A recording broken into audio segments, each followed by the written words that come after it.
25 years since Hong Kong returned to Chinese rule, signs of the city's colonial days can still be found across town.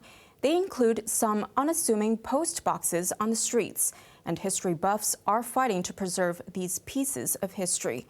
Isaac Lee talked to one of them. As communication becomes instantaneous with the help of technology, many argue the postal service is fast becoming obsolete. The next question would then be, how long will post boxes remain on the street corners? While there are still over 1,000 of these fixtures across Hong Kong, only 58 are inherited from colonial times. This post box in Yau Yat Chun in Kowloon Tong, for example, features the royal monogram of King George V.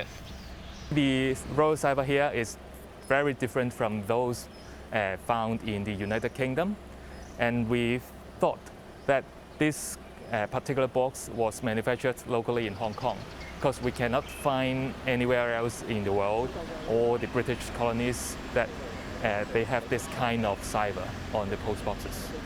Apart from symbols, Wu said colonial letterboxes have more peculiar features. The one on the peak is a pillar box, which got its name from the freestanding design.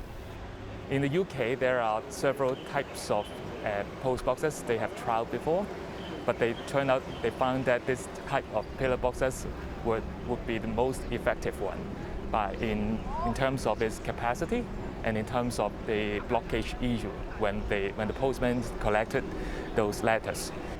The government stopped importing pillar boxes from Britain after the 1980s due to high shipping costs.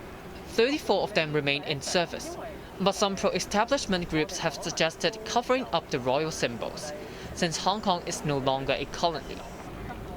But just like many other history buffs, Wu disagreed. I'm not sure about their intention to make such a change to the original shape or the appearance of the pillar boxes. It's like all other historical buildings or some monuments or even some intangible heritages. They are kind of historical fact that we would like people to know more about the history that we have gone through. This unique-looking post box is designed to fit on a lamppost, perfect for Hong Kong where space is a premium. But its very limited capacity made it impractical, and therefore around 70 of these were phased out by 1997. For those of you who wish to find out how small it is, come check it out at the General Post Office in Central. Isaac Lee, HKIBC.